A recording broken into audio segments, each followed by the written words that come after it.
Good morning Sitaram. ધોરડોના ભૂંગાઓમાં આજનો અમારો સ્ટે હતો.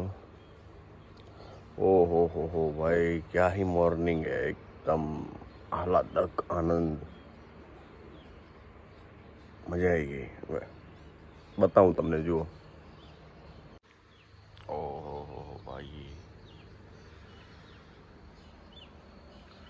ધોરડોમાં આવો તો એની સૌથી વધારે મજા સવાર અને સાંજે જ છે મિત્રો. हम यहाँ पे रुके थे. પક્ષીઓનો કલરવ સંભળાય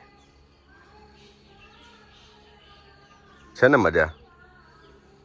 નહીં ધોઈને રેડી થઈ ગયા છે ને હવે જઈએ છીએ નાસ્તો કરવા માટે. શું છે? પૌવા, ચાય, થોડાક પૌવા લઈ લે ને ડીશમાં, થેપલા લઈ લે બે, ચટણી નહીં. કિતભાઈના કારણે આજે લેટ થઈ ગયું. 6 વાગે જવાનું હતું સવારે, પણ હવે વાગી ગયા છે 8. અને અમારા મોટા ભાઈ છે એટલે હવે અમારે કશું કહેવાય એમ નહીં. હું અહીંયા મારી નારાજગી જાહેરમાં વ્યક્ત કરું. હવે નીકળીએ છીએ અહીંયાથી. ગાડી સાફ થઈ ગઈ છે ભાઈ. ધોરડોમાં આવવા માટેનો મિત્રો બેસ્ટ જો કોઈ ટાઈમ હોય ને તો છે ડિસેમ્બર. અને એમાં તમે અહીંયા નાઇટ હોલ્ડ કરશો ને તો તમને બહુ મજા આવશે. રાત્રે તમને ગુજરાતી કલ્ચર જોવા મળશે. અમે થોડાક વહેલા આવ્યા છીએ. અત્યારે તૈયારીઓ ચાલી રહી છે ઓલમોસ્ટ. એટલે કે નવેમ્બર મહિનો છે. આજે હું જ્યારે વ્લોગ બનાવું છું ત્યારે ડેટ છે 7 નવેમ્બર. એટલે હજી શરૂઆત છે. પણ એકવાર બધું બની જશે પછી તમે જોશો ને તો એની રોનક જ આખી અલગ હશે. રાત્રે રોશનીથી બધું ઝળહળી રહ્યું હશે અને એટલા બધા લોકો અને આજુબાજુ બધા બહુ જ રિસોર્ટ છે સારા સારા. જુઓ અહીંયા બધું કામકાજ ચાલી રહ્યું છે, બધા ટેન્ટ સિટીનું જોરદાર તૈયારીઓ ચાલી રહી છે. બધા સેટઅપ તૈયાર થઈ રહ્યા છે. આવજો ભાઈ પરિવાર સાથે. આ વ્લોગ જોયો હોય તો ડિસેમ્બરમાં ખાસ આવજો. ને જો તમારે રહેવાનું હોય ફેમિલી સાથે તો એડવાન્સ બુકિંગ કરી દેજો, કારણ કે અહીંયા એટલું બધું ટ્રાફિક હોય છે. મતલબ કે રોકાવામાં એટલે ઓલમોસ્ટ બધા રિસોર્ટ બુક થઈ જતા હોય છે ટેન્ટ સિટીના બધા. અહીંયાથી અમને મસ્ત રણ દેખાઈ રહ્યું છે. જોવું છે તમારે? બતાવી દઈએ.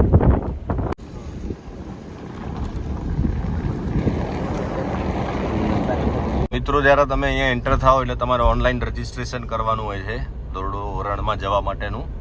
અથવા અહીંયા જો ઓફલાઈન કરવું હોય તો બહાર જ્યારે એન્ટર થાવ એટલે એમની કચેરી છે ત્યાંથી કરાવવું પડે છે. ભૂલતા નહીં તો તમને BSFની ટીમ અંદર નહીં જવા દે.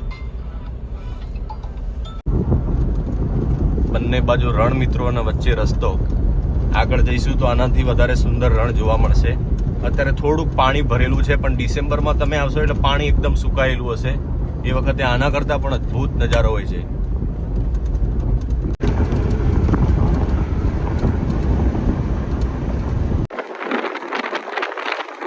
વાહ ભાઈ, તમારે ઊંટ સવારી કરવી હોય અથવા ઊંટમાં બેસીને જવું હોય તો પણ અહીં આવી શકો છો દોસ્તો.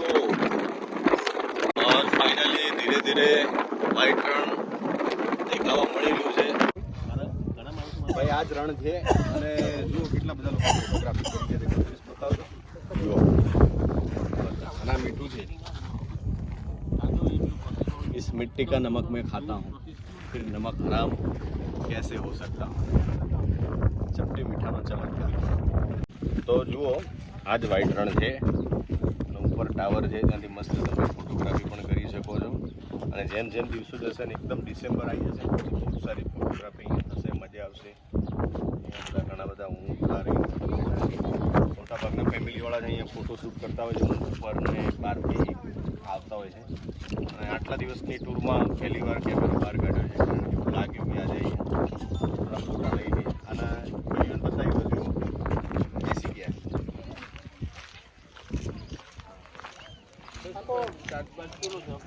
भैया कहाँ तक ले चलो? वहाँ तक थोड़ी जाना है, अंदर जाना है. पॉइंट बताई देता ઊંચો કરી ફોટોગ્રાફીનો પોઈન્ટ. જેમ જેમ મિત્રો દિવસ ચડતો જશે ને કે સાંજના સમયે ભીડ બહુ વધારે હોય. મેં કીધું હતું ને પાણી ભરેલું હશે. જો પાણી ભરેલું છે. આ પછી જતાં એકદમ સુકાઈ જશે એટલે તમને છેક તમે નજર કરશો ત્યાં સુધી વ્હાઈટ દેખાશે. હવે આપણે જઈએ અંદર, થોડાક ફોટોશૂટ કરવાનું છે. કરીએ. આવો ચલો કલ્પેશભાઈ. હવે હવે રણમાં તો આવી ગયા બરોબર, પણ ફોટો શૂટ કરવું છે મોબાઈલથી હોય કેમેરાથી કોઈ માયને નહીં રાખતું. હવે ધીમે ધીમે માહોલ જામતો જાય છે ભાઈ, અને તડકો પણ વધતો જાય છે. બપોરે તો આવતા જ નહીં, સવાર કાં તો સાંજે આવજો. હા તો ભાઈ હું અને કલ્પેશ ભાઈ અત્યારે કરી રહ્યા છીએ કેમલ સવારી. અહીંયા 100 રૂપિયા ચાર્જિસ છે કેમલ સવારીનો, કરવી જ જોઈએ. હું તો કહું છું એ લોકોની પણ રોજી રોટી તો ચાલે જ છે ને ભાઈ. તમે કેટલાય પૈસા એમ ઉડાવી જ દો છો ને ફાલતુ ખર્ચાઓમાં. એક કેમલ રાઈડ કરો, તમને પણ ખુશી મળશે અને એ લોકોની પણ રોજગારી ચાલશે, કારણ કે આ લોકો માટે સિઝનમાં જ ખાલી કમાવાનું હોય છે. અદ્ભુત નજારો છે. और अभी करेंगे थोड़ा फोटोशूट वीडियोग्राफी. તમે બધા જુઓ છો તો અમારું ગાડું ચાલે છે, એટલે એ પણ સાથે સાથે કરતા રહેવું પડે છે. અને બીજું એક કહી દઉં તમને, આ વ્હાઇટ ડિઝર્ટમાં ખારાશના કારણે આમ ચિકાસ થાય કે આ ખારાશના કારણે જો બધે ચિકાસ થઈ જાય છે.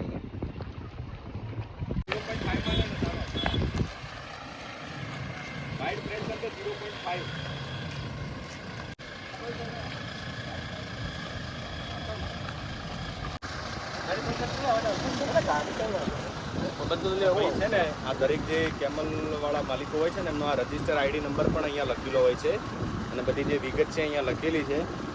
અબ્દુલ સત્તાર જુસમ સમા ભાઈનો ઊંટ છે, ગામ સિનારા નાના છે, મોબાઈલ નંબર આપેલો છે. અને આવો એટલે નાના માણસોને ભાવ ન કરાવો યાર. આખો કરોડો રૂપિયા આપી દો તો ભાવ કરાવો છો, મોલમાં જાઓ છો તો ભાવ કરાવો છો, કરી આપે છે ડિસ્કાઉન્ટ, તો અહીંયા નાના માણસોને શું કામ હેરાન કરો. સીતારામ.